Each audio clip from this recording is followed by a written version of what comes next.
Ok, pessoal, vamos lá então, continuar aqui já a reta final. Nas aulas passadas, a gente estava trabalhando com arquivo, né? A gente viu o esquema de entrada e saída de dados no Java, né? Entendemos o conceito de streaming, né? Vimos que a entrada e a saída de dados nada mais são do que você ter um canal onde vai ter um fluxo de dados por esse canal, e esse canal vai levar os dados da tua aplicação até um destino, né? Que pode ser um monitor, um arquivo, rede, impressora. E você pode ter também um canal que traz os dados para o teu aplicativo, né? Os dados que vão vir de uma fonte, que pode ser um teclado, um arquivo, né? Dispositivo de rede.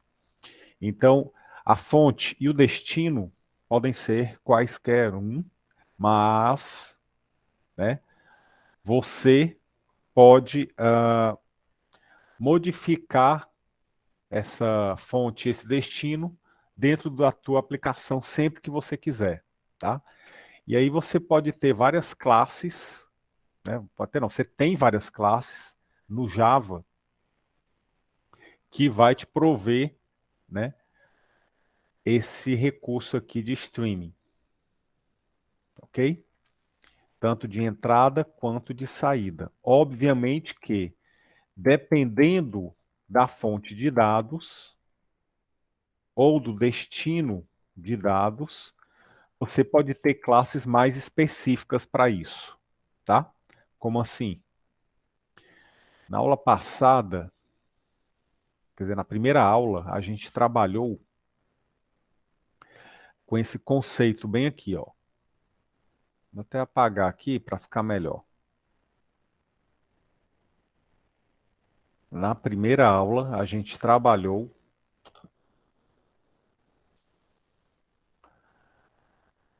com o conceito de input stream e output stream. Conceito bem genérico, bem geral, né? E aí, a gente viu que a aplicação precisa ler, né, ou gravar os dados byte a byte no input stream ou no output stream, né? E aí, para facilitar a nossa vida, existe uma classe, que é a scanner, que vai ser uma interface entre a nossa aplicação e o input stream. E aí vai facilitar aí a nossa vida, né? E do mesmo jeito tem o print stream fazendo essa comunicação entre a aplicação e o output stream, se você não quiser trabalhar diretamente com o output stream. Na aula passada, a gente viu que, em se tratando de arquivo especificamente, existe a outra classe, que é a file, que vai representar o arquivo diretamente no sistema operacional, né? Então, tudo que você fizer nesse objeto aqui, isso vai se refletir no arquivo associado a ele lá no sistema operacional, né? E aí,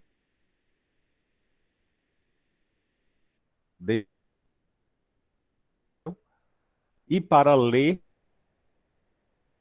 dessa classe file, você tem uma classe chamada FileReader e a FileWriter, ok? E aí elas são, né, uma interface aí de comunicação com aquele objeto, ok?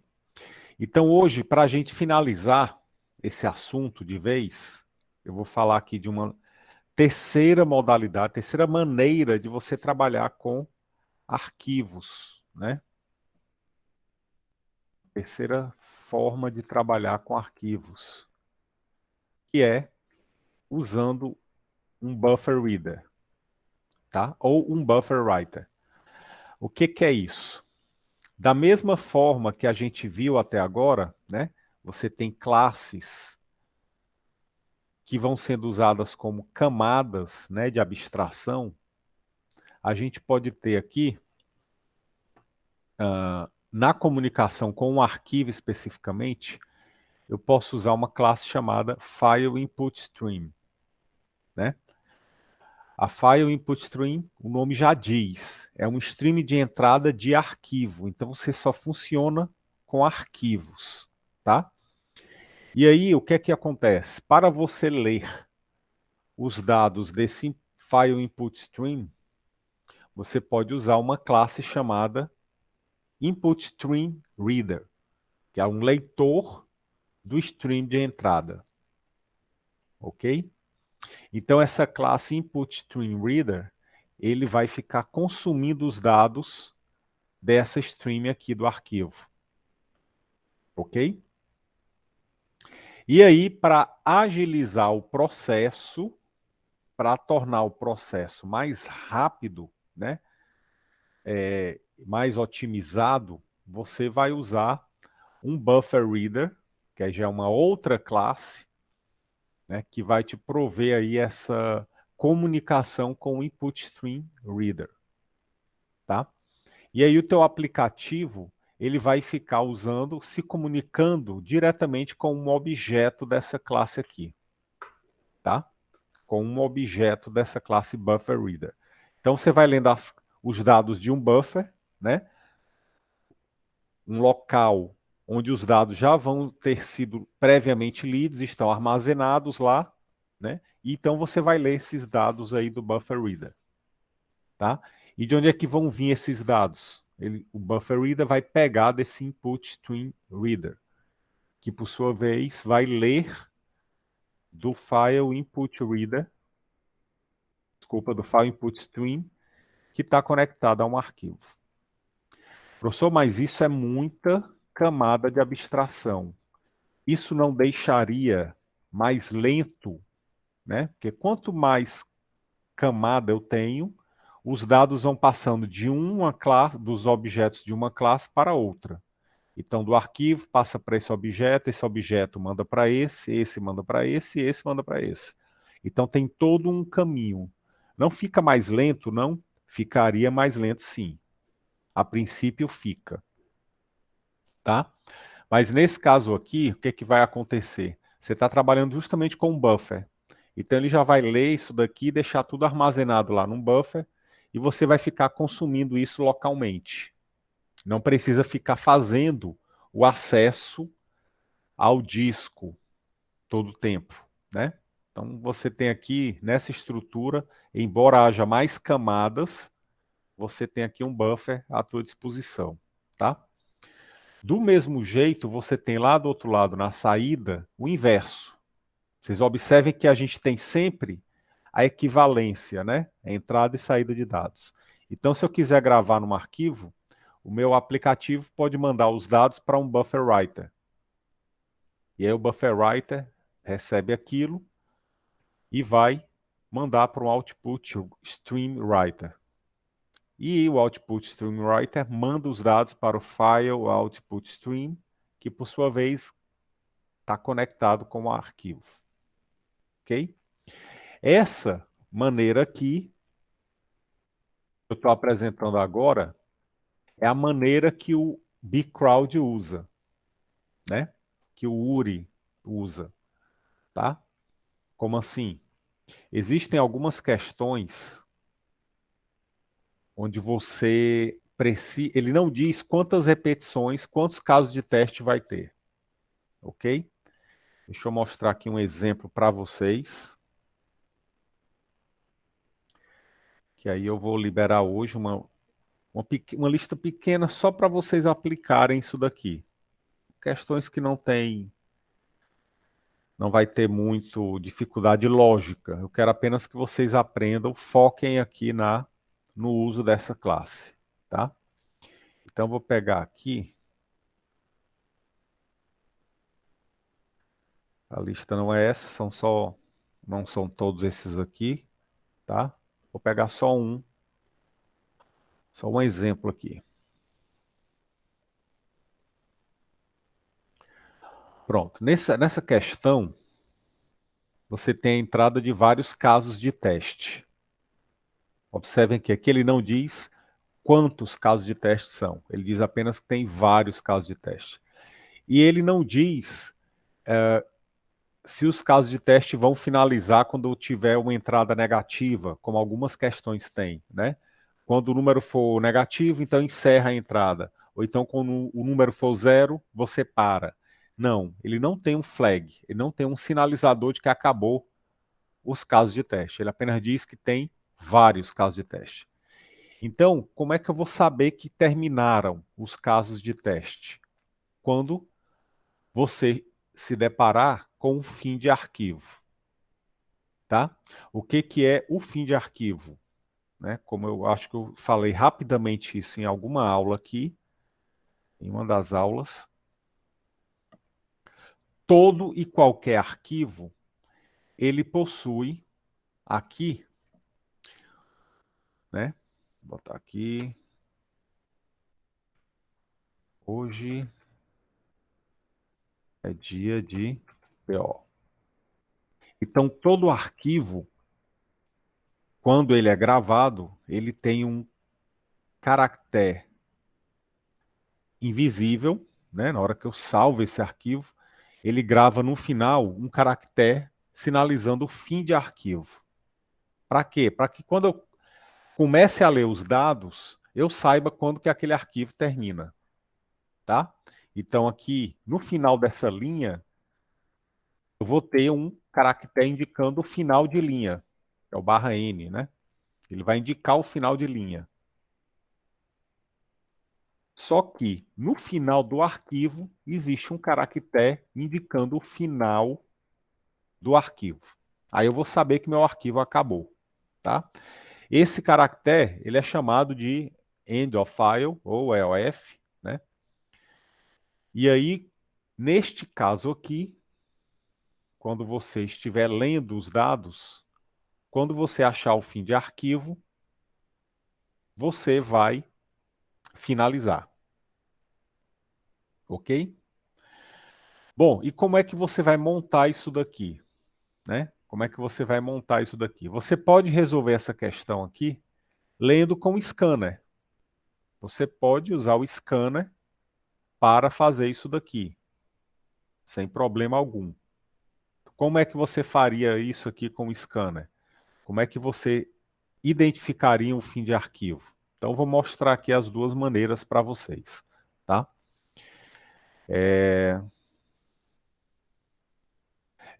Alejandro, no JavaScript é meio que uma gambiarra, assim, né? Você tem que consumir lá o dado. Se for string, você verifica se é diferente de nulo, ou então se for número, você verifica se ele não is not a number, né? É um negócio meio, não é a ideia do arquivo, né, propriamente dito. Bom, mas aqui no Java e nas outras linguagens, né, mais, eu não vou dizer mais sérias, mas assim, com mais robustas, você tem uma estrutura própria para trabalhar com arquivo, tá? Então, não tem nenhum canto. Isso aí realmente é um negócio que vai no feeling, né? Pelo menos eu nunca vi isso documentado em nenhum canto. Bom, então como é que a gente vai fazer isso daqui? Então eu vou pegar aqui.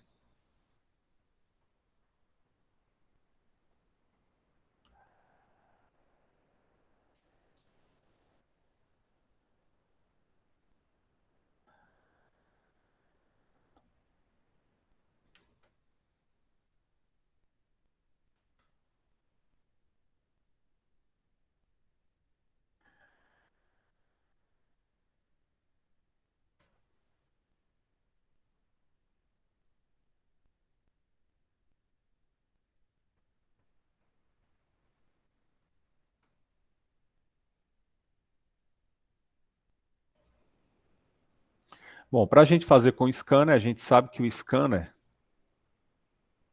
ele,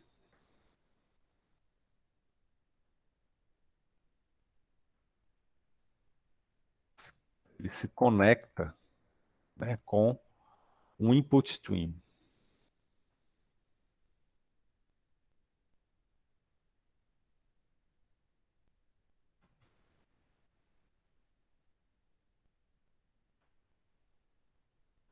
Vou criar aqui um objeto.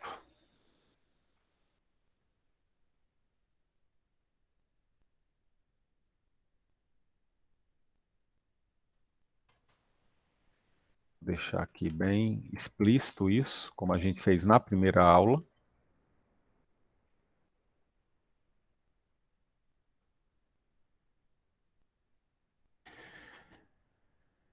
Então, aqui a minha entrada de dados vai ser feita por esse stream de entrada, né? No caso, eu vou... Por enquanto, estou usando o teclado. Ok? Bom, e aí como é que eu vou fazer para saber se existe ou não dados a serem consumidos no meu scanner, né? Então, o que é que eu vou fazer? Eu vou ler,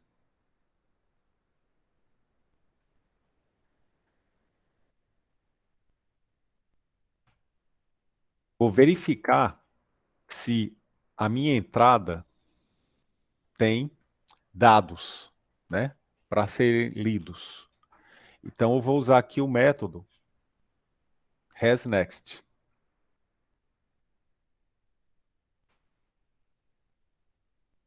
Tá? Então, hasNext vai me dizer se tem ou não tem um próximo dado aí para eu poder ler. Ela retorna um booleano, tá? E aí a ideia é que a gente tenha um loop enquanto o scanner tem próximo dado a ser lido. O que é que eu vou fazer?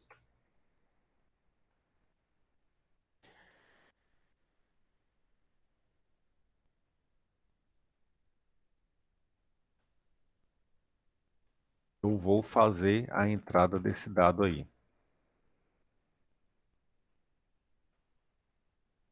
Ou eu posso usar aqui, geralmente se trabalha assim, eu leio logo a linha inteira, né, do arquivo. Em vez de ficar consumindo de pouquinho em pouquinho, eu já pego a linha inteira, trago para uma variável string, e aí eu trabalho em cima dessa variável aqui dentro do meu aplicativo, né? Faço split, se for o caso, etc e tal. E aí você pode usar aqui hasNextLine, né? Para saber se tem uma linha ainda a ser lida, tá? Então pronto. Então a gente vai ter aqui, no caso do scanner, eu vou ter essa estrutura.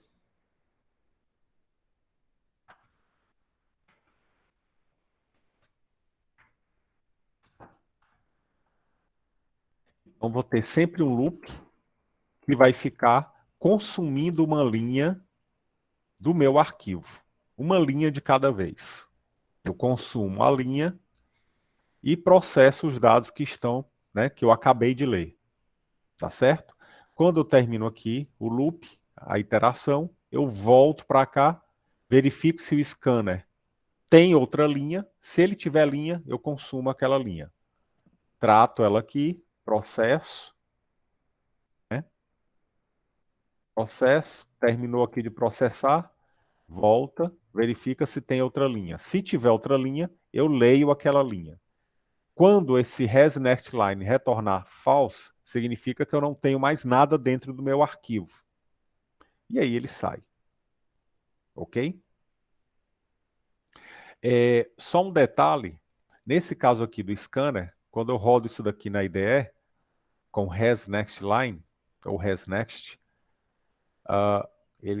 geralmente ele não funciona. Né? Pelo menos eu não lembro de ter feito ele funcionar aqui. Por quê? Porque no teclado, ele vai ficar esperando eu digitar alguma coisa. Né? E aí, eu vou finalizar isso com o Ctrl Z. Vou aqui entrar nesse detalhe aqui com vocês. Vamos só...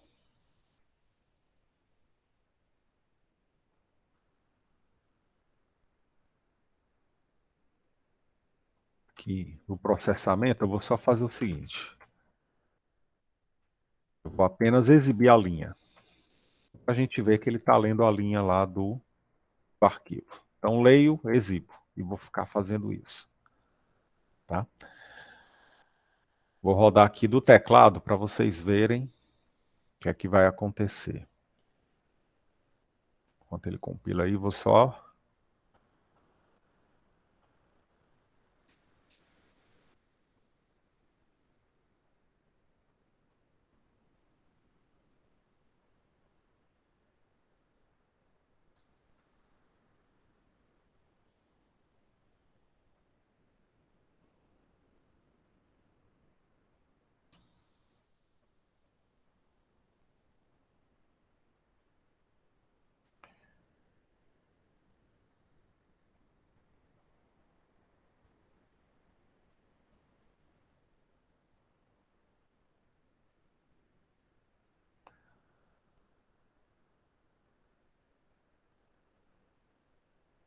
Só relembrando aqui, ó, que é exatamente a estrutura que a gente usou na primeira aula. É exatamente a estrutura que a gente usou na primeira aula, tá? A gente vai consumir. Então, se eu digitar aqui, o GE, ele vai exibir, ele vai ver que tem linha lá no scanner, ler, e aí vai exibir. Dia de PO. E como é que ele vai saber que não tem mais linha? Bom, como eu estou rodando dentro da IDE, eu sinalizo isso com Ctrl Z aqui, mas ela não, Ctrl Z não tem efeito dentro do IDE. Mas eu vou mostrar aqui para vocês, pelo console, como é que isso aqui ficaria, rodando independente da minha IDE, tá? Então, ah, deixa eu ir lá para o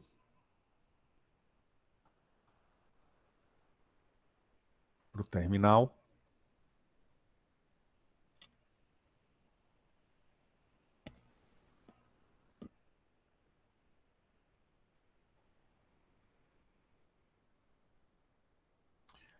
Na verdade, eu quero ir para...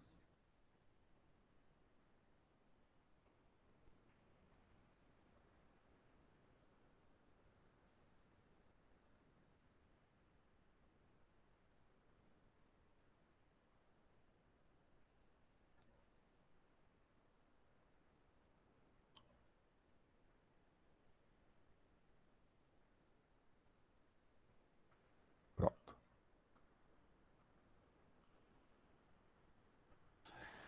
Ah, eu vou aqui abrir o terminal só para a gente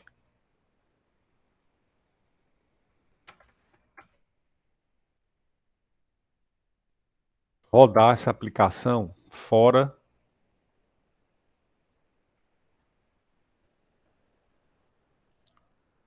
do IntelliJ. Está dando para ver aí o tamanho da fonte.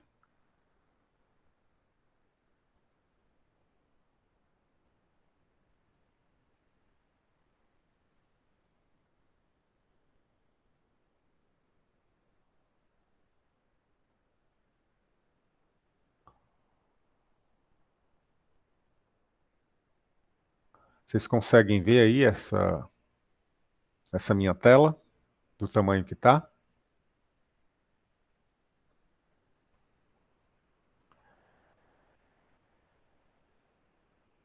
Ah, beleza, então. Pronto. Então vamos lá. Então estou aqui, vou executar aqui a minha aplicação, que é a chamada main, né? Então vamos lá.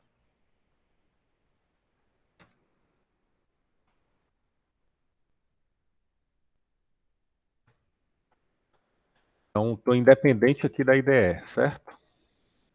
Eu vou rodar a aplicação que eu criei e compilei.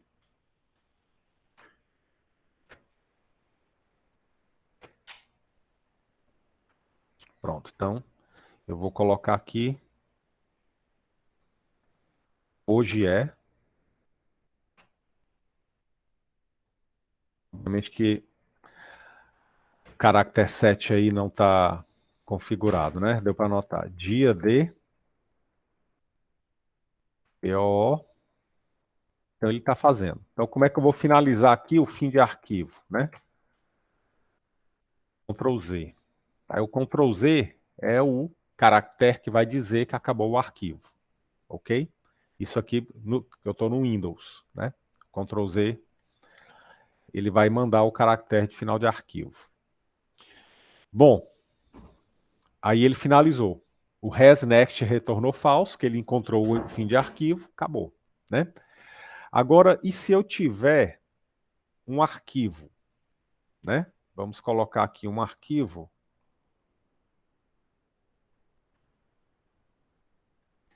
dados.txt, vou colocar aqui, hoje é dia de salvar o arquivo, vou mandar ele ler daqui, desse arquivo que eu criei.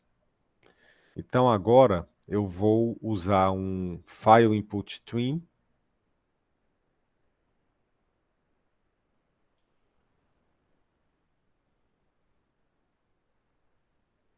para fazer isso. Só mudar aqui para arquivo.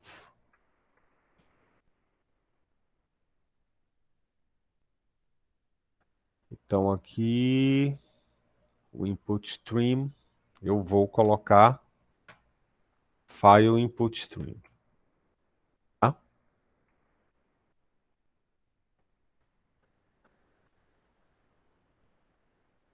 Pronto.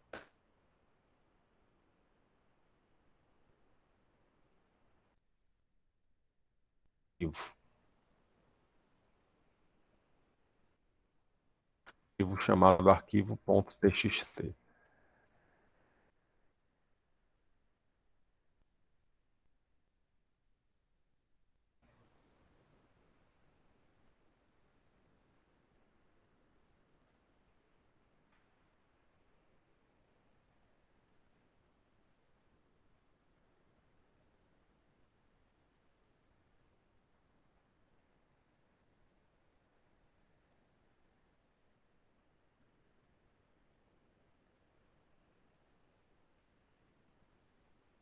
Tá, tudo bem.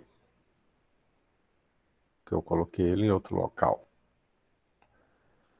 Vou rodar aqui.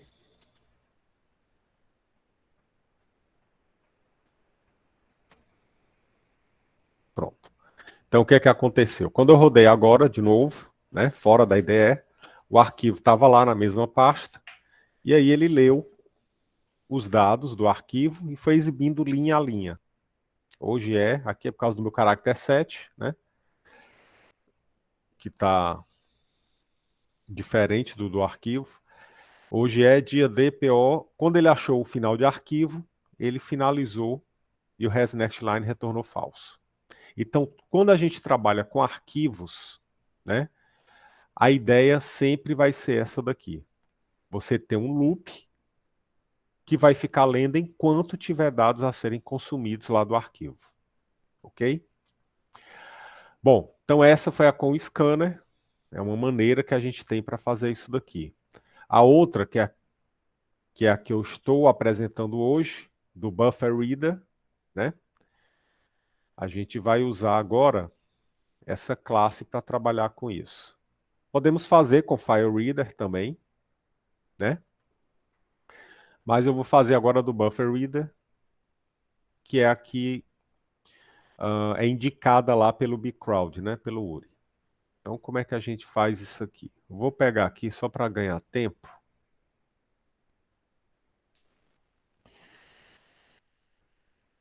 Eu vou só...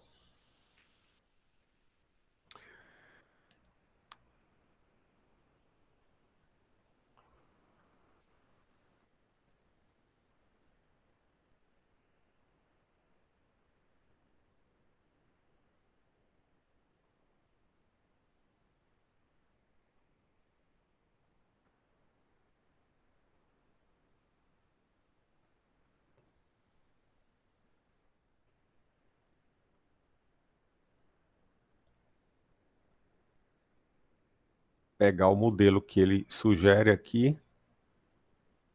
Aqui não.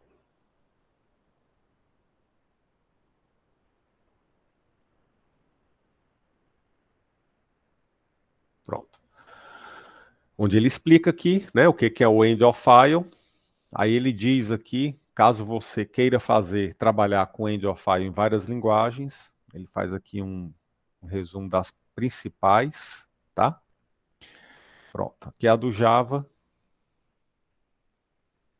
que é a que ele sugere, né? Então vou copiar aqui e trazer para cá só para a gente ver.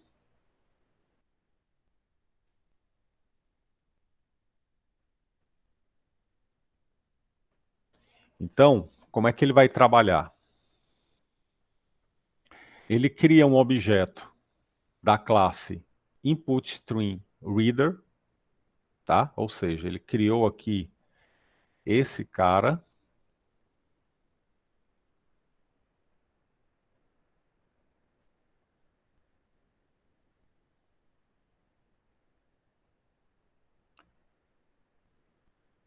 InputStreamReader, ok? E aí depois ele criou um BufferReader, instanciou o BufferReader com aquele InputStreamReader. Então um vai ficar se comunicando com o outro, ok? O InputStreamReader, aqui nesse caso, ele está conectando com o System.in, né? Aqui no meu sistema, o System.in é o teclado, mas lá ele configura para ler do arquivo. Você tem como mudar isso daqui, né? Depois eu posso até passar para vocês a dica de como fazer isso. Mudar a entrada padrão do teu sistema, tá? Mas lá no bcrowd o System.in é configurado para ler de arquivo, tá? E aí ele já tem o nome do arquivo, né? Geralmente é o código da questão, ponto .txt, se não me engano, e por aí vai. Então aqui, esse systemin é o file input stream, ou é o input stream que ele está trabalhando, né? É o stream de entrada. E que lá vai estar conectado com o arquivo. Então aqui ele fez essa conexão, tá? Eu tenho essas três camadas aqui. O input stream, reader. Pronto. Agora eu vou trabalhar a minha aplicação. Ela vai trabalhar diretamente com o Buffer Reader. Daqui para baixo não é mais problema meu, é problema do Buffer Reader, né? Eu vou olhar agora só para o Buffer Reader. E o que é que eu vou fazer aqui? Vou fazer a mesma estrutura, a mesma lógica que a gente usou lá com o scanner. Eu vou ter um loop que vai verificar se tem dados a serem consumidos do buffer. Enquanto tiver dado no buffer, e aí essa ready aqui vai fazer exatamente isso. Ela verifica se o buffer tem dados a serem lidos. Se tiver dados para serem lidos ainda no buffer, ele entra no loop. Aí aqui eu vou usar o método readLine do buffer para ele ler uma linha inteira, né? E aí eu vou fazer o que eu quiser aqui com a linha. No caso, se eu quiser, posso exibir. Tá? Então isso daqui vai se comportar do mesmo jeito que aquele outro nosso código com o scanner. A diferença é que eu estou usando um buffer reader, tá? Então você tem aí essa outra maneira de fazer. Se quiser ler do arquivo, né? Se você quiser conectar no arquivo, você vai associar esse input stream reader a um file input stream, né? Então, você teria aqui um file input stream, chama aqui de arc, o file input stream, vou dizer aqui o nome do arquivo, e aí eu conecto o meu input stream reader com o meu file input stream reader, com o meu file input stream. Pronto. Então isso aqui fica bem claro aí as camadas, né? Classe, comunicando com classe, ok? Pode ser que vocês encontrem, tá? Isso daqui numa linha só, né? Eu não precisaria criar uma variável para colocar aqui. Eu poderia já fazer a instanciação do objeto bem aqui, ó, dentro do buffer reader. Daí eu não teria isso. E do mesmo jeito eu poderia fazer a instanciação do file input stream aqui dentro, numa linha só, ok? Então você pode ter também dessa maneira. Aí é só questão de estilo de programação, tá? Vamos rodar aqui para ver, né? Só compilar aqui.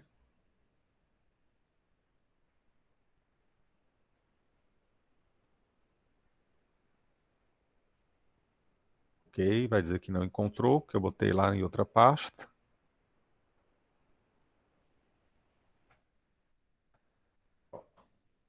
Então, ele abriu o arquivo, leu o arquivo, linha a linha, e foi exibindo o conteúdo daquele arquivo. Ok? Bom, vamos lá. Dúvidas aí, pessoal? Perguntas?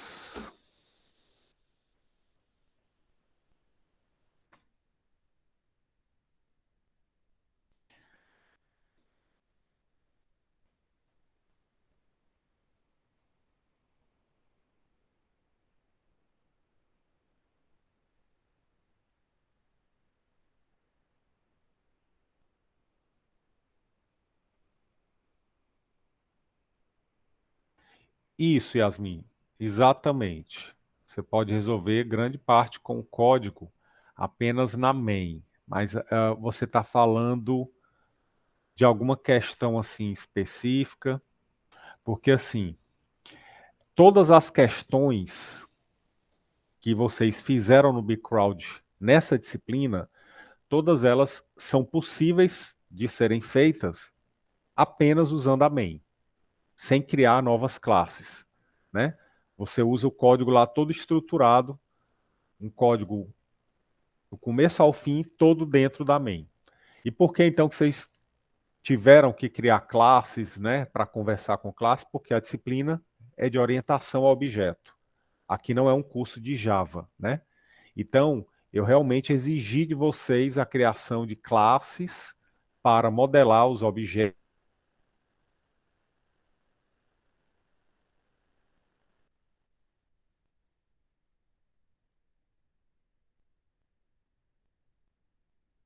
Fez só lá no main direto, o código usando lá estruturado, não ganhou o ponto da questão, né?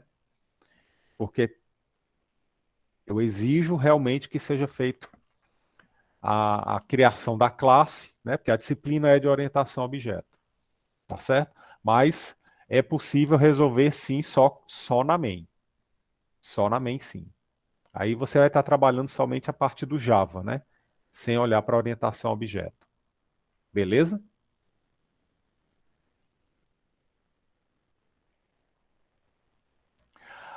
Ah, exatamente, Yasmin. Isso. Agora ficou mais claro a tua pergunta, tá? Aqui, a lista do URI que eu vou liberar para vocês, acho que vai ter só duas ou três questões, só para vocês aplicarem o conceito do fim de arquivo. Vocês não precisam criar novas classes, se quiserem criar, ótimo, tá? Mas para essa lista, o objetivo é só vocês trabalharem a estrutura do arquivo mesmo, né? O end of file. Apenas isso, tá? Mas na prática, você faz o quê?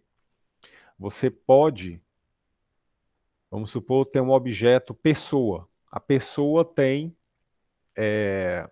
vamos supor, um nome. Vamos fazer aqui, né? A pessoa tem um nome,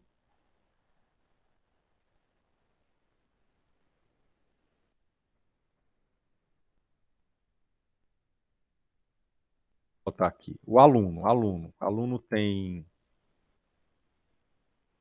não, aquela pessoa. Pronto. Vou usar aqui a pessoa. João, é, aquela nossa classe pessoa. Tá aqui ainda, ótimo. João, data de nascimento, 2/12/2000, altura, 1,82. Aí vou colocar aqui Maria, 3 de janeiro de 2001.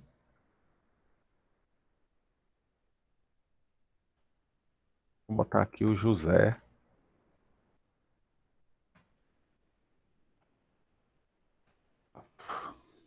fevereiro de 2002. Pronto. Vou salvar esse arquivo com essas 3 pessoas aqui. Então, na prática, o que é que a gente poderia fazer, né? Eu poderia ler a linha, que é como funciona no banco de dados. Vocês vão ver isso mais na frente, né? Então, eu tenho, por exemplo, a minha agenda com várias pessoas. Se eu finalizar minha aplicação, aquela agenda vai embora, vai para o espaço, porque a memória é volátil. Então, o que é que você faz? Você grava, você salva as informações em um arquivo, né? Então, vamos supor que eu salvei a minha agenda e a minha agenda está aqui, salva com essas 3 pessoas, tá? E aí vamos supor agora que eu quero recuperar os dados da minha agenda, né? Liguei meu computador, vou entrar na minha agenda e quero recuperar esses dados. Aí como é que eu vou fazer? Vai ter uma estrutura como essa daqui, tá? Que vai ler o arquivo e vai colocar as informações dentro de uma estrutura de dados aqui na minha aplicação. Então, como é que eu poderia fazer aqui? Ótima pergunta aí essa sua. Eu vou ter aqui uma array list, onde eu vou armazenar pessoas, por exemplo.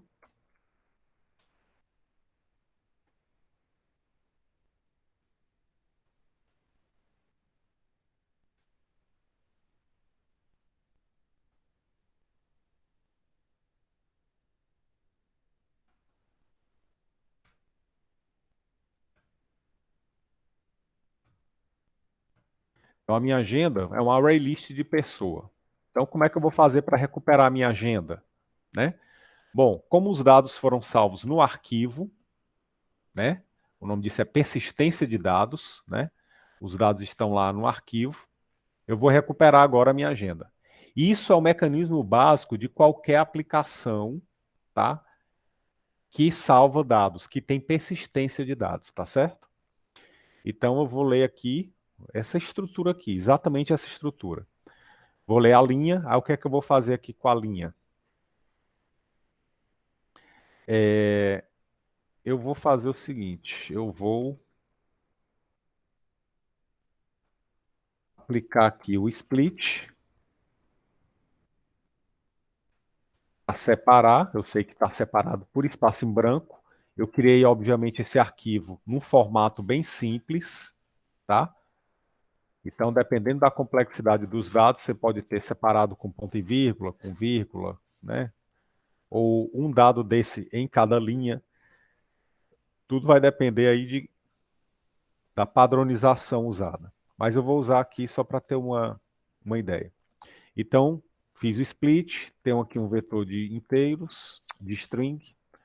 Aí vou fazer o seguinte, eu vou agora adicionar a minha agenda a pessoa criada a partir, eu tenho um construtor aqui já, tenho não. Vou criar aqui um construtor para agilizar o processo.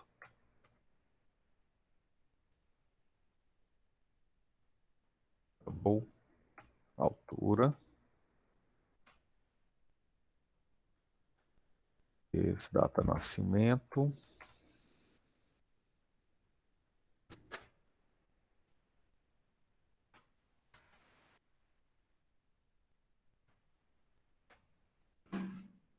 Então, temos aqui um construtor, posso criar a pessoa aqui, né, de uma vez logo, passando os dados. Então, eu vou passar aqui os dados daquela pessoa, né? Eu fiz o split, então eu sei que o nome está na posição 0, data de nascimento está na posição 1, e a altura está na posição 2. Só que a altura é double. Então, vou fazer aqui um double ponto, parse double, para converter aquela string para double.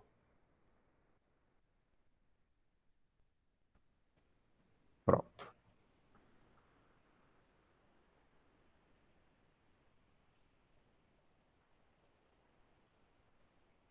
Falta só mais um parênteses. Beleza. Ok.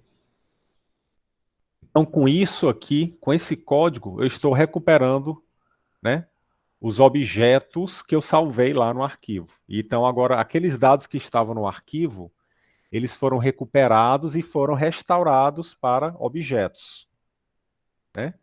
Então, tenho aqui os objetos. Então, se eu quiser exibir aqui minha agenda, né? System.out. Só botar aqui.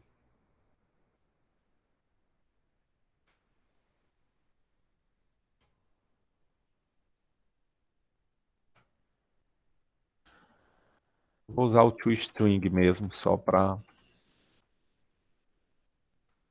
mostrar o que é que tem lá dentro. Então, vou rodar aqui.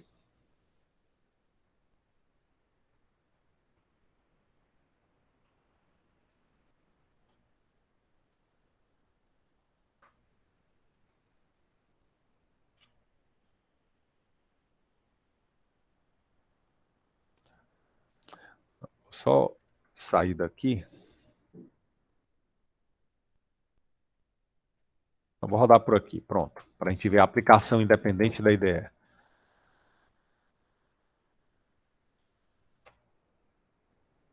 Pronto. Então, o que é que ele fez?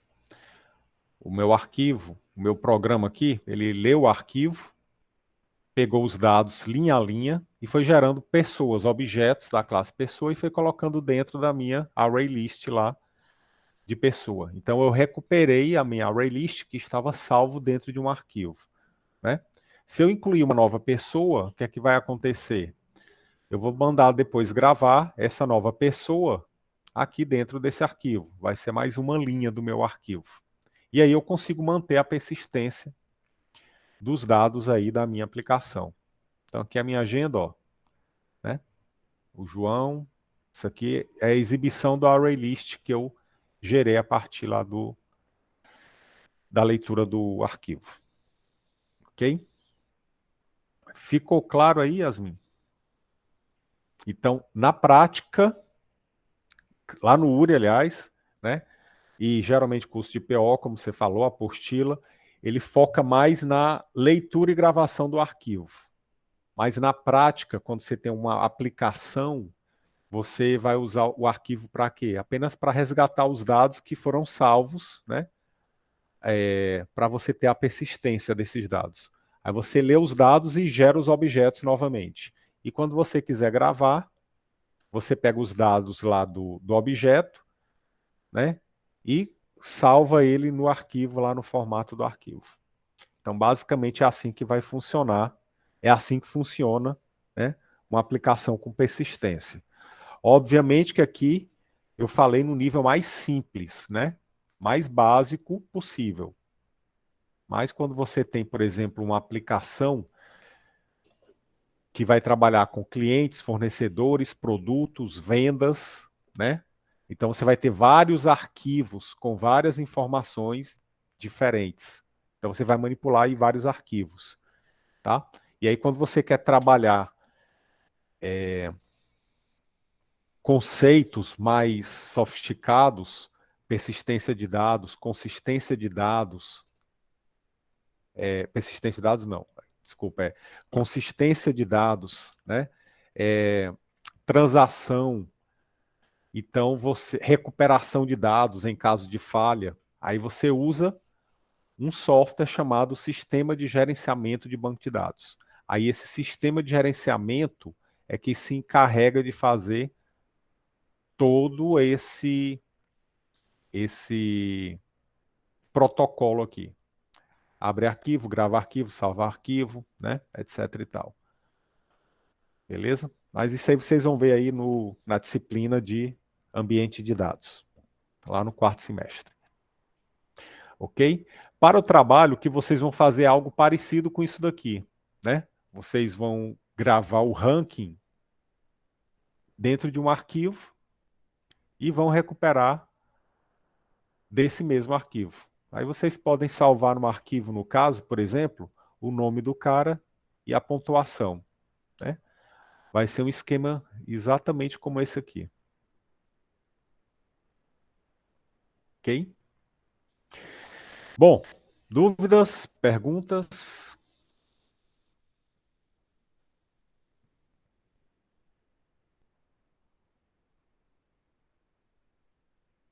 Isso, Beatriz, exatamente. Tá? Foi até bom você ter feito essa pergunta aí.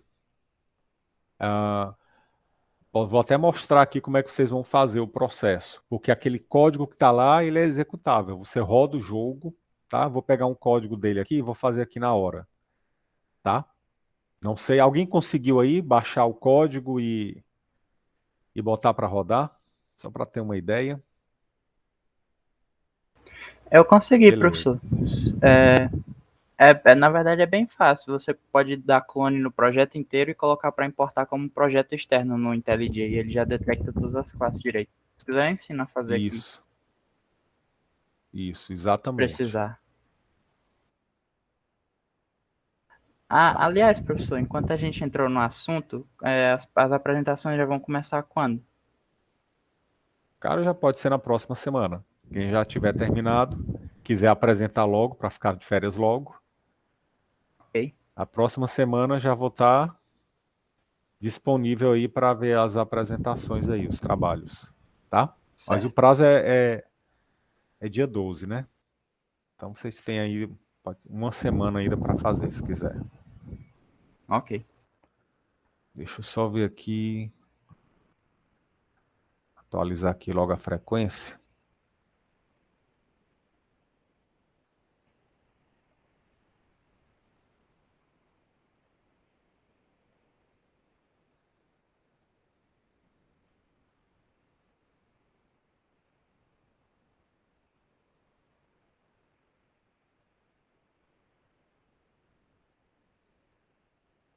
Ok. Bom, então é isso. Então, o arquivo, tá? O que eu tinha para falar para vocês é isso. Daqui em diante é com vocês, né? É praticar, testar, treinar e implementar. Mas a importância do arquivo é justamente essa que eu falei. É você poder ter a persistência de dados. Quando a aplicação ela finaliza, sai da memória, você pode gravar os dados antes no arquivo para recuperar depois. Tá certo? E aí vocês têm esses esquemas aí. Bom, então, o jogo, né? Você pode pegar o GitHub do cara lá, do autor, e pode baixar. Então, eu vou mostrar aqui de uma maneira para vocês, né? Obviamente, como você pode fazer como o Gabriel falou, clona o GitHub do cara lá, né? E aí os dados vêm todos para a tua máquina. E aí é só fazer o import lá o import do projeto aqui no IDE que você usa. Agora, quem não usa Git, né? Nem todo mundo usa Git. Então, uma maneira que você vai ter para fazer isso é a seguinte. Deixa só eu abrir aqui o livro dele.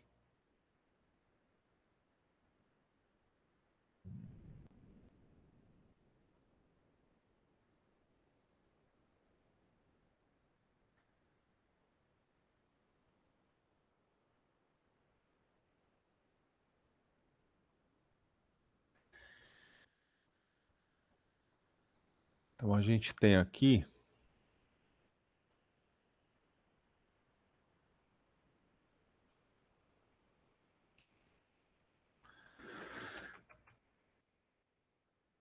o GitHub dele.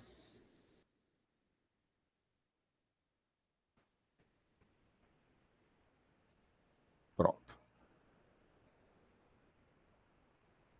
Ele dá aqui, né? Os fontes ficam nessa pasta, nesse GitHub aqui.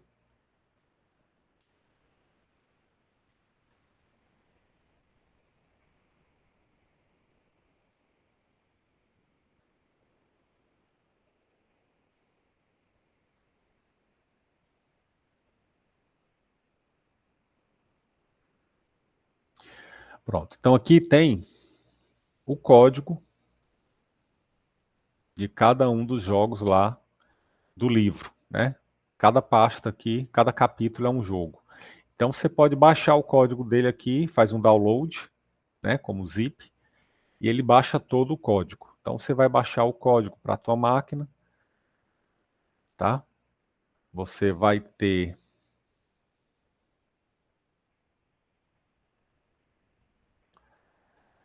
quando você baixar, vai vir aqui assim os capítulos, né? Cada capítulo vai ter o código. Então, por exemplo, capítulo 1 é o Space Invaders, né? Capítulo 1 é o Space Invaders.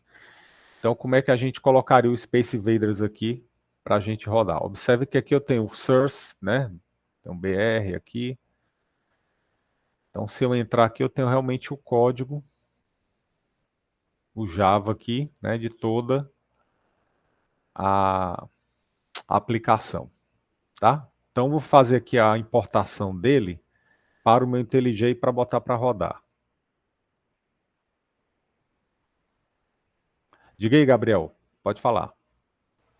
É só para tomar cuidado caso alguém vá só arrastar os arquivos, que no código de cada jogo tem, ele dá package nos pacotes base que tem no módulo base do projeto. Então tem que Isso, arrastar aquilo também. exatamente, né? O que o Gabriel está falando é desse pacote aqui, ó, base, que eu vou já falar dele e da importância dele para o jogo, tá? Então, esse aqui, essa base, esse pacote aqui, ele tem algumas classes que são usadas em todos os jogos, tá? Por isso que o nome é base, né? Na verdade, aqui são classes básicas que todos os jogos do livro usam, tá? Eu vou já falar sobre isso. Então, vamos lá. Eu vou colocar aqui para rodar esse Space Invaders. Eu vou fazer aqui do jeito mais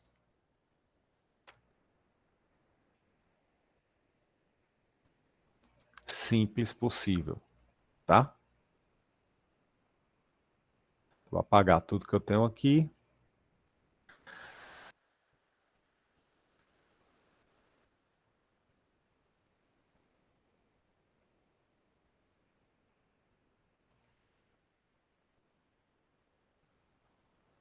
Então, vou copiar aqui essa pasta BR, que está dentro de source, né?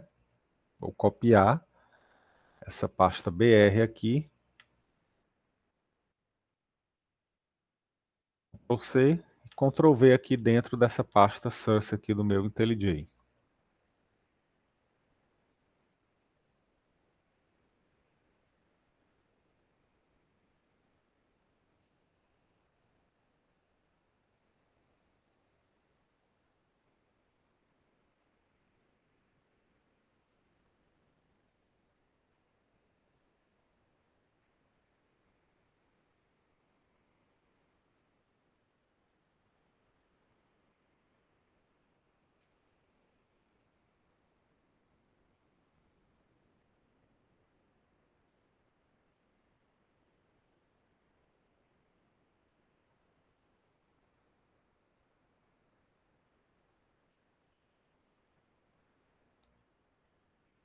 Agora,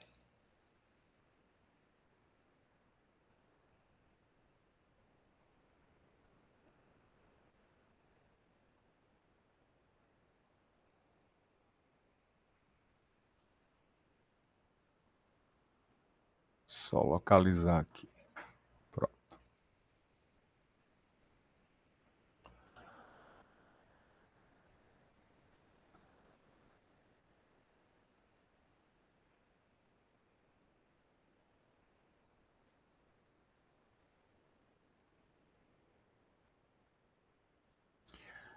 Só rodar aqui.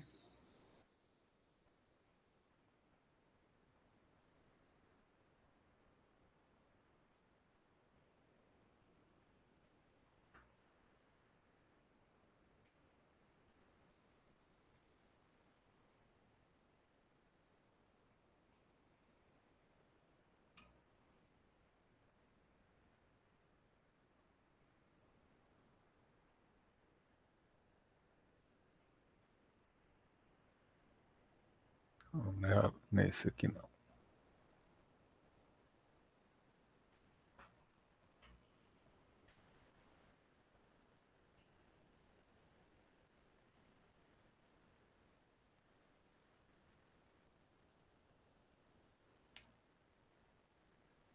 Beleza. Então agora é só...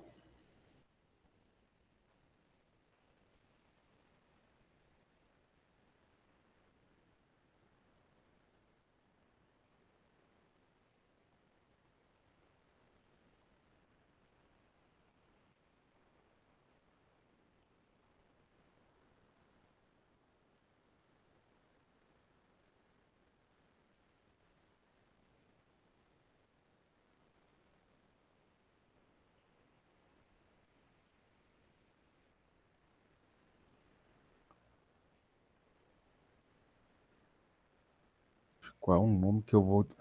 Esqueci o nome aqui que eu vou disparar. Espera aí.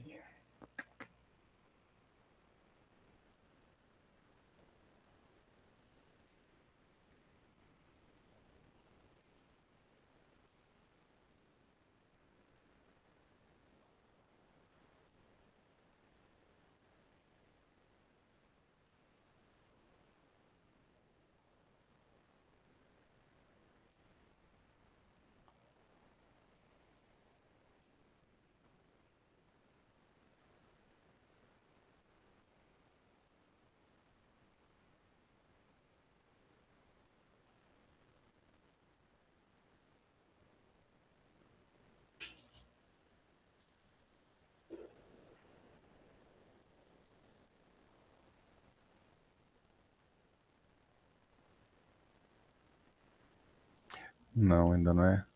Gabriel, tu lembra qual é o nome do código do principal, hein? É o pacote base que tem as classes cenário padrão, elemento, mate útil, menu, texto e útil. Isso, mas aí na hora que eu vou disparar aqui para rodar o jogo, é o... Aqui tem o principal, o main que eu tenho que rodar. É o do base mesmo, né? Esse jogo é de qual capítulo? É o 2. Ah, é porque eu Ah, não tenho ele cara. aqui, eu tenho só o meu. Aí Ah, eu não, não sei peraí. se eu vou saber dizer.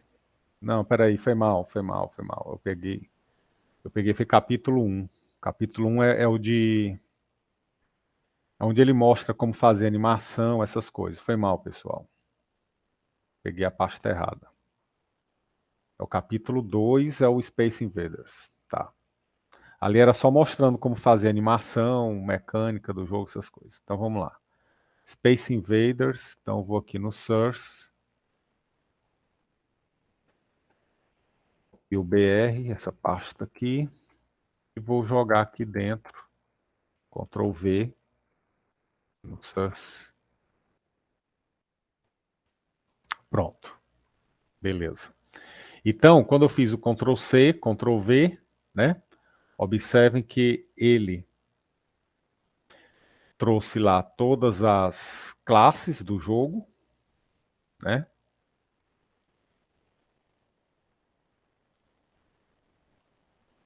E trouxe as classes e trouxe o pacote base, né? Com as classes básicas que ele usa para construir o Space Invader, tá? Então, o autor, ele desenvolveu esse pacote chamado aqui base, que ele tem classes básicas que são usadas em todos os jogos do livro. Classes para construir um cenário, um elemento. O que é o elemento? É um objeto que vai ser usado dentro do jogo, né? Uma de utilitários, um para trabalhar com texto, para trabalhar com menu. Então ele criou várias classes. No capítulo 2, o Space Invaders, ele vai usar lá daquela classe, daquele pacote, essas três classes aqui básicas, elemento, texto e útil, tá? Então ele já vai trazer isso daí junto, desse jeito que eu estou fazendo, né? Então eu copiei, entrei aqui em Source, copiei a pasta BR, vindo aqui no meu IntelliJ, funciona fazer isso também no Eclipse ou no NetBeans, e colei. Aí ele já trouxe aqui. Então a classe jogo é a classe que vai ter, né, o programa principal. Deixa eu só limpar aqui, esse meu projeto não é novo, só zerar aqui pronto. Então vou botar aqui para rodar.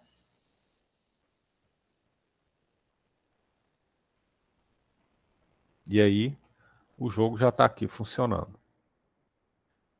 E aí é só você ler, estudar o capítulo, para ele explica aí como é que é feita a mecânica do jogo. Você vai fazer o quê? O que é que o trabalho vai consistir? É entender o que é que esse jogo faz, o que é que esse código faz, como é que ele funciona, tá? E fazer as alterações que ele sugere lá no final de cada capítulo, tá certo? Obviamente que para você alterar, você precisa entender o código, tá certo?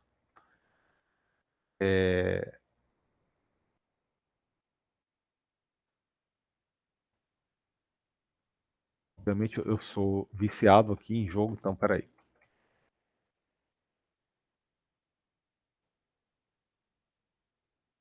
Não, não vai não. Vou fechar aqui, senão não vai dar certo não. Mas enfim, o jogo vai rodar, vocês vão testar, né? Cuidado para não perderem tanto tempo assim jogando, testando. Testem aí realmente a entender, né? Todos os jogos são jogos clássicos, né? Do videogame aí. E aí vocês vão fazer as alterações, tá? As alterações não são, né, complicadas, não são muito difíceis. É realmente entender o código, né, e ver onde é que você vai fazer justamente lá aquela alteração. Para entender os jogos, né, eu sugiro a leitura do capítulo 1 é fundamental, que ele fala do protótipo de jogo, né, o conceito que existe por trás de um desenho, de uma animação, da interação, né, são fundamentos aí de jogos, tá? Só para você saber o que é que ele está construindo. Beleza? Então, esse capítulo 1 aqui, eu sugiro a leitura por todo mundo. E aí, depois, cada um lê o capítulo do seu jogo, né? Que aí ele vai falar as especificidades de cada jogo. Tá certo?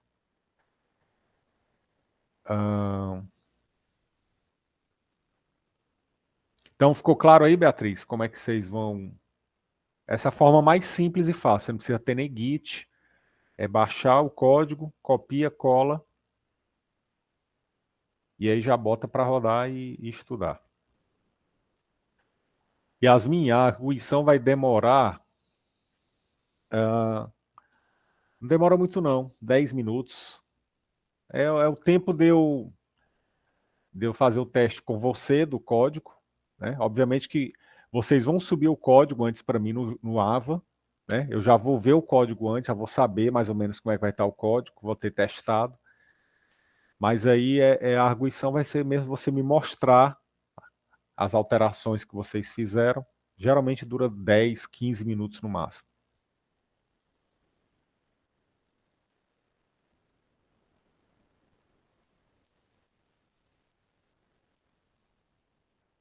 Alejandro,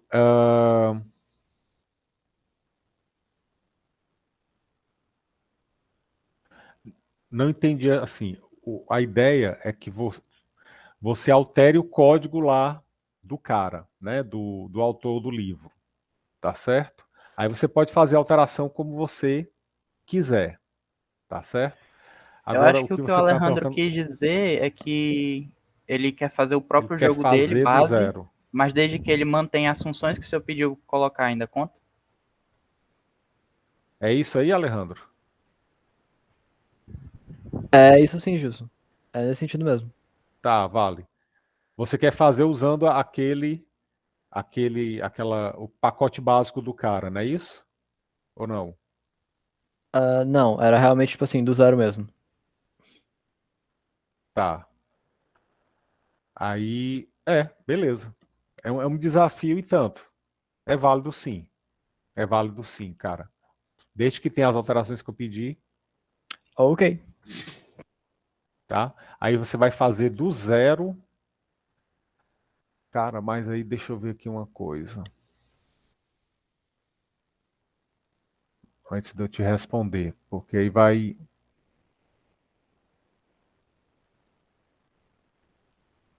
Que aí pode invalidar na hora que eu for avaliar. Qual é o teu jogo, Alejandro? Eu e a Vitória a gente ia fazer o da cobrinha. Entendi. Entendi. Tá. Cara, é o seguinte. Vou fazer o seguinte, deixa eu pensar melhor nisso daí, porque se eu abrir um precedente, eu teria que deixar todo mundo, né, permitir que todo mundo fizesse isso. Certo, certo. E a ideia justamente é fazer a manutenção no código, né? É entender a lógica do código do cara, fazer a manutenção. Então faz o seguinte, cara, eu te respondo lá no Zap, deixa eu pensar melhor. Eu tenho Ok, só que tudo avaliar bem. melhor isso daí. Tudo bem. Beleza. Qualquer coisa não tem problema não. É só por praticidade mesmo. De, tipo assim, eu conhecer o método que eu uso já há algum tempo. Então, tipo, se tiver que ser feito da forma do livro, eu Entendi. faço da forma do livro. Tanto faz. Tá É joia. mais só por Agora, gosto. sabendo do seu nível, né, do seu conhecimento, eu posso sugerir o seguinte: faça os dois. Altera o do livro e faz o teu próprio. Fica esse desafio aí. Cara de palminha, mas eu sei que você consegue, né? Então fica aí a dica. Eu vou te dar a resposta, o que é que eu vou aceitar, mas pensa nisso daí. Faz o teu, né? E altera o do livro aí. Fica aí um negócio bem desafiador. Tá certo? Não, que você sabe disso. Bom, é que o trabalho realmente, pessoal, né? O original, o que, que é o original? A segunda parte do trabalho é você desenvolver um jogo próprio usando essa classe, esse pacote básico do autor. É fazer o reuso do código dele.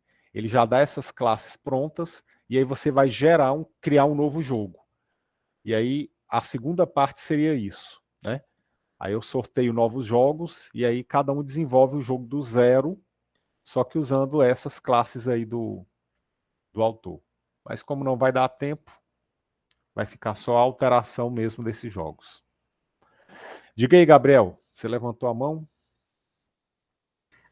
Professor, uma dúvida que eu queria tirar sobre uma das coisas que o senhor pede no PDF, e a resposta para essa Uhum. dúvida tem a capacidade de quebrar meu coração, então consciência.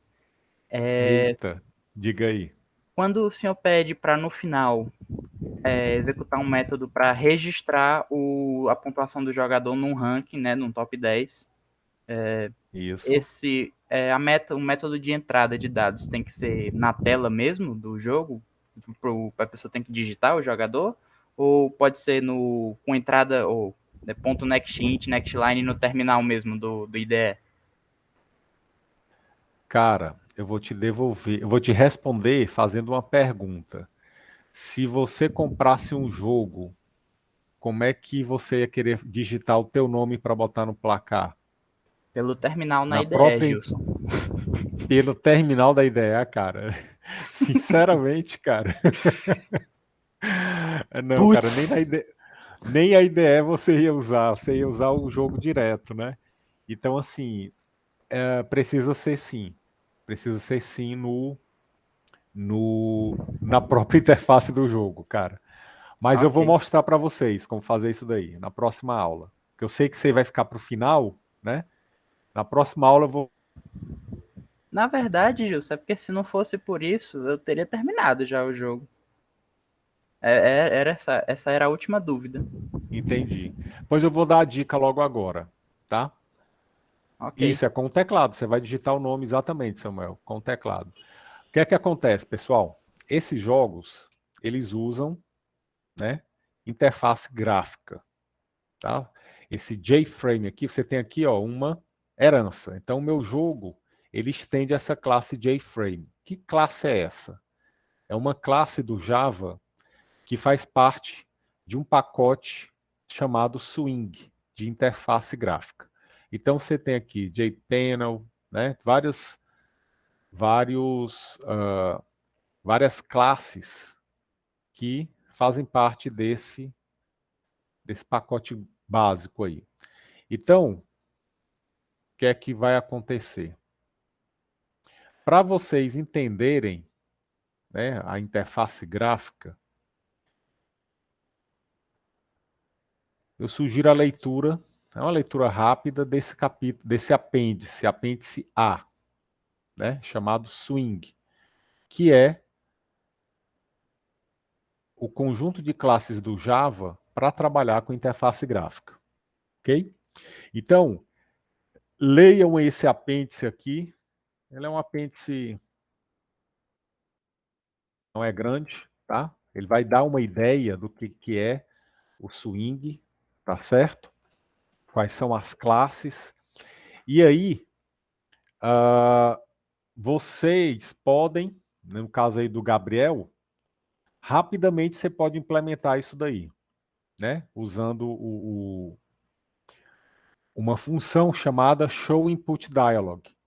É uma função que você bota, Show Input Dialog, ele abre uma caixa de mensagem, o cara digita e clica OK. Então, vocês estão trabalhando com orientação a objeto. Então, isso daí já está pronto.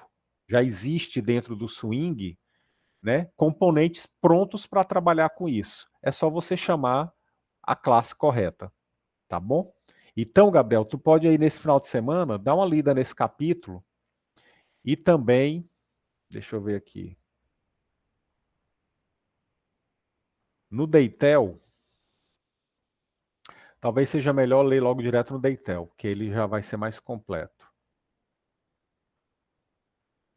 No Deitel, isso está dividido em dois capítulos. O capítulo 12, componentes de GUI, Graphical User Interface, parte 1, e tem o componentes GUI parte 2, tá? O parte 1 é a parte mais básica mesmo, tá? Aí aqui nesse capítulo, ele vai falar, né, do que esse capítulo aqui fala da apostila, só a base, né? E aí ele vai falar aqui também dessa classe que eu falei agora para você, Show Input Dialog, ó, tá? Você cria um objeto da classe JOptionPane, Show Input Dialog. Aí ele vai abrir uma janelinha dessa, ó. Ele abre uma janela dessa daqui e o cara digita. Clica OK e aí ele te retorna a string que o cara digitou. Tá certo? Então esse aqui é um trabalho realmente de pesquisa. Essa parte da interface gráfica é um trabalho de pesquisa. Então vocês vão precisar ler, né? Estudar aqui esse capítulo aqui. Tá certo? É rápido, é simples, sem dor. Tá bom? Então esse capítulo 12 vai prover isso aí que vocês vão precisar. Tá bom? E aí depois, nas férias, quem quiser se aprofundar, lê a parte 2, que aí ele já desce o nível aí, bota algumas classes aí mais avançadas de interface gráfica. Tá bom? Mas aí você dá uma lida aqui nesse entrada e saída baseada em GUI simples, que você resolve teu jogo e se quiser já apresenta para mim na terça. Beleza? E aí você vai Tá ficar ok. com o jogo profissional aí. Certo.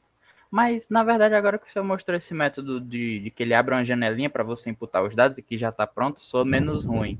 É porque eu estava imaginando que fosse Aham. ter que usar os métodos mesmo de desenho e de renderizar texto que já vem no jogo, que eles são bem arcaicos, aí seria bem chato de fazer. Exatamente. Que é o que ele usa lá no menu, né? É, o menu e para renderizar texto. E para renderizar o texto. Exatamente. Não, não. Usa essa daqui, que aí fica.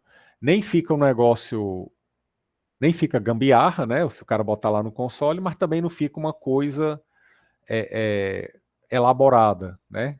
Mantendo o padrão lá. Fica interface gráfica, fica um negócio legal. É um meio termo aí bem legal. Beleza? Professor, Oi. quando é que o senhor vai fazer a alteração das notas para quem refez as questões do URI? Davi, eu já fiz as notas, elas estão. Eu esqueci até de mandar um zap aí para vocês. Elas estão atualizadas no PDF, no AVA. Aí no Unifa Online ele vai sair.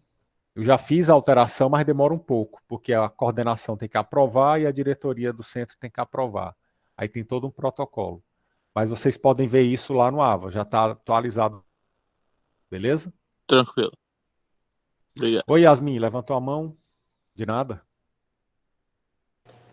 Professor, é porque o meu e o do Luca, o jogo é o Tetris. E aí lá nas modificações a gente ficou com dúvida, porque ele diz coloque suas próprias músicas. O que ele quis dizer exatamente com suas próprias músicas? Você vai trocar o arquivo de áudio. É só isso, né? Porque ele fala lá, ele dá exemplos de programas em que você pode criar a música. Aí a gente ficou meio. Mas não precisa, não precisa chegar a criar música não, Yasmin. Tem sites aí, inclusive, que você pode baixar, né, free, música só para jogo. Ou então você pode criar mesmo, se quiser. Mas é Não, só trocar o áudio. a gente pegou Agora eu outros áudios e pegou, colocou. né? Aham. Agora eu acho que ele pede, deixa eu ver aqui. É o Tetris, né? Isso. Pronto. Ele pede para manipular a música de fundo Isso, era durante o isso também jogo. que eu ia perguntar. Pronto. Esse manipular aqui é o quê? Eu posso jogar com e sem som, então eu posso escolher, né? Ou ter somente os efeitos sonoros, né? E posso manipular essa música de fundo aqui durante o jogo. Como assim? Se a música estiver enchendo o saco, eu posso mandar parar a música. Então eu aperto uma tecla, você escolhe uma tecla aí qualquer, né? Eu aperto e a música para. E eu continuo o jogo. Aí, se eu quiser, não, tá muito monótono, quero voltar a música. Eu aperto a tecla, a música volta. Ah, Ou então, entendi. efeito sonoro, entendeu? Eu quero deixar Aham. tudo mudo, não quero nem efeito sonoro. Aí você É porque pode a gente já criar aí deixou. algumas teclas Aham. A gente deixou tudo isso no menu inicial, mas aí tem que ter a opção também de fazer durante a partida. É isso? durante, exatamente. Ah, Isso Durante o mesmo. jogo, a gente colocou a opção de mudar a música. Só isso já foi. tá bom ou a gente tem que colocar também para pausar? De mudar a música durante o jogo, legal. Não, mas bota pausar também. Ok. Bota para pausar, que aí fica bem, bem legal.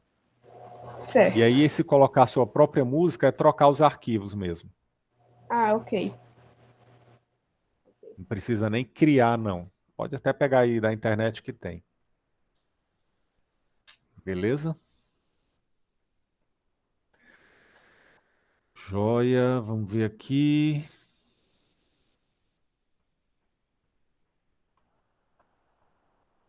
Posso, Andrei? Dou uma olhada lá, depois te dou e te respondo.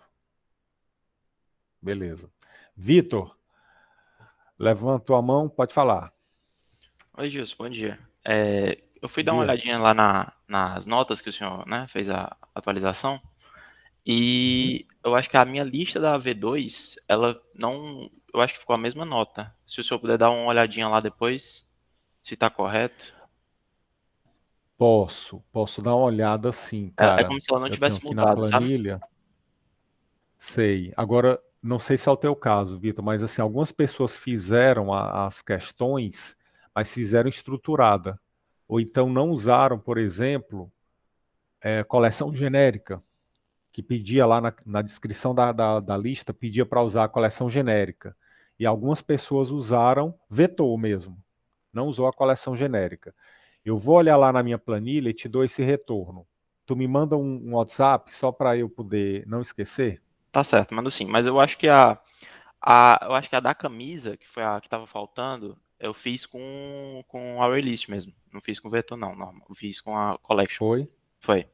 Tá. Mas aí eu te dou, Foi, eu vou então até eu olhar dou. aqui de novo e te confirmo.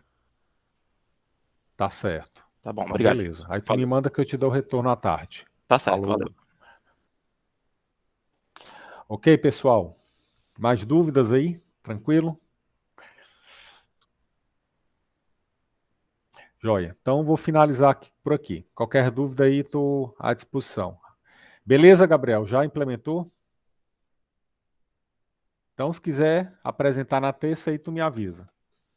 É só subir o jogo lá pro Beleza. Ava e aí me apresenta na terça. Ok, valeu, professor. Joia, valeu. Pessoal, grande abraço a todos, fiquem com Deus, bom final de semana, hein? Até terça-feira. Tchau, tchau. Valeu, pessoal. Até terça, professor. Bom final de semana. Professor, Valeu, Tchau, obrigado. Gilson. Oi. Valeu, prof. eu queria só saber como é que calcula a nota da Unifor para eu saber quanto é que eu tenho que tirar para poder conseguir passar na matéria, nessa V3. Cara, a V3 você tem que tirar no mínimo 4, Hum, e aí você vai pegar a média da V1 e a V2 e tirar a média junto com a V3. Então, primeiro tu calcula uma média da V1 e da V2. hum, Aí essa nota, tu vai calcular a média dela com a V3. Aí essa média tem que ser maior ou igual a 5. tá, tá. Tá bom, A média obrigado. final. De nada. Valeu, tchau, tchau.